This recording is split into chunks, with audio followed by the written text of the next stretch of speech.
Indeed, just as men are peering into the heavens in search of the answer, right on schedule these progenitors of the Anunnaki, the Nephilim, are being more and more obvious to the inhabitants of the earth. Like clockwork, they manifest and are soon going to make themselves visibly seen by the whole of the earth in accordance with end-time prophecy as recorded in the scriptures. By and large, the world will view these visitors from the heavens as physical beings from another world, in spite of evidence that it is not the case, and that, as the Bible teaches, their real origins are not physical but spiritual. Houston, this is Discovery. We still have the alien spacecraft under appearance.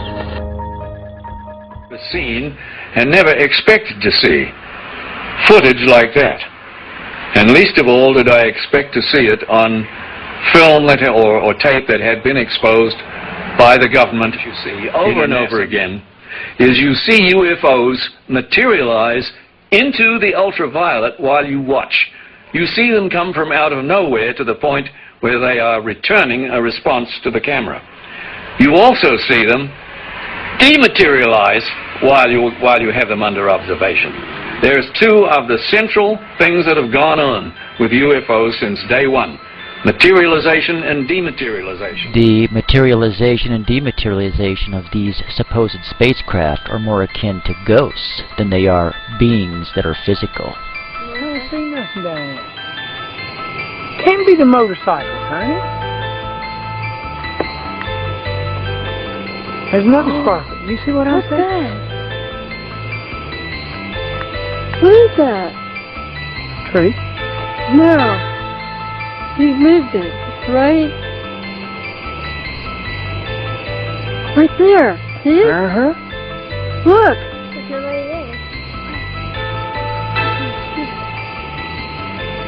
Look. Isn't it those people? Can't be. There's no Not up in the trees. Dr. Alan Hynek believes that we may be dealing with beings from another dimension, as he explains. One of the most intriguing aspects of UFO sightings is their apparent isolation in space and time.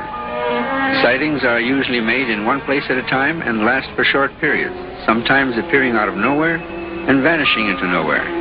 This is much more suggestive of a parallel reality than, let's say, visits from some faraway planet, in which case we might expect them to stick around for a while.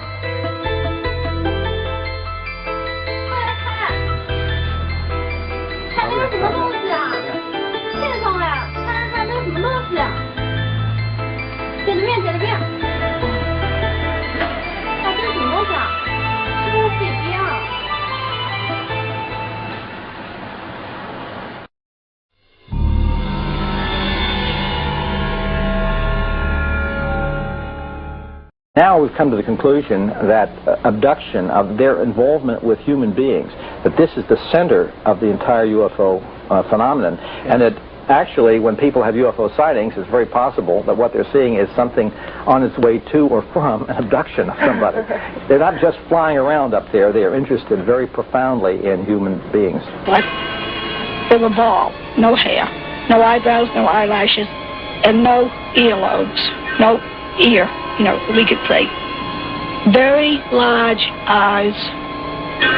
I've had, since I wrote Communion, over 55,000 letters from people around the world who've had this similar things that think they have happened to them, and we still get about 200 a week.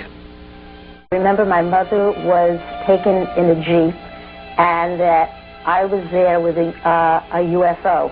There was a beam of light that came down, and I was beamed onto the ship. In almost every abduction account by aliens, the abductees report enduring physical examinations where both sperm as well as female eggs are taken. Apparently, these beings appear to be profoundly interested in human reproduction. Some abductees even report they saw part human, part alien fetuses in large test tubes or incubator-like devices. If these reports are genuine, or even a small portion of these reports are genuine, it would appear these beings are experimenting with hybridization between themselves and our race.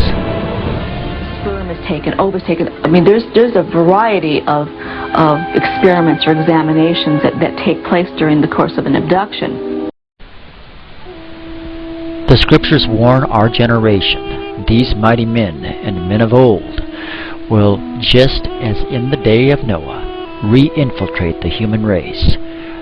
These demonic beings will convince those who are spiritually blinded to the truth that they were our creators. They will use the ancient Sumerian seals as the historical record, the same record, by the way, they themselves left here the last time they physically appeared on our planet. Despite the claims of evolution, there is little in the way of genuine evidence to support its claims. The missing link is still missing. However, when these evil spiritual beings emerge, the world will believe. It will all make sense to the fallen human mind. These beings that men believe came from Nibiru, Planet X, are the link between us and the large ape.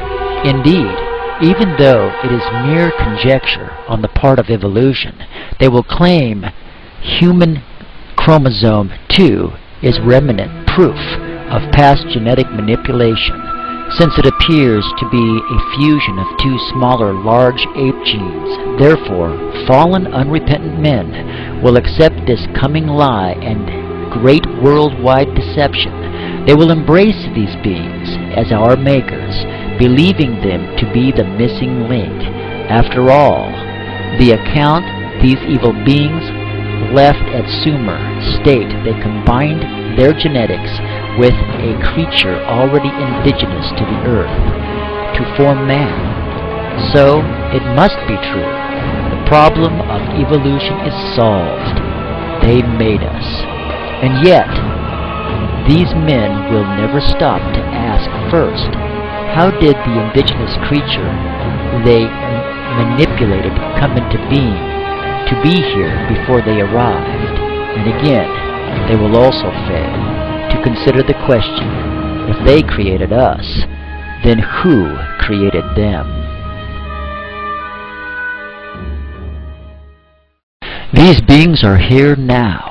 They have always been here, but they are in need of a body to possess, in a final attempt to corrupt the human genome in the hope they can somehow avoid final judgment, and the body must be able to blend in with the rest of us if they ever hope to infiltrate our ranks and bring upon humanity complete spiritual deception.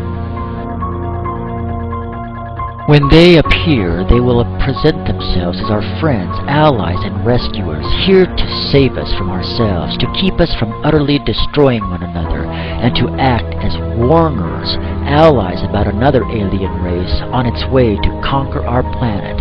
All these deceptions the vast majority of humanity will believe, and they will follow their newfound alien friends in war against the second invaders, not knowing that the invader that is coming is Jesus Christ, God Himself.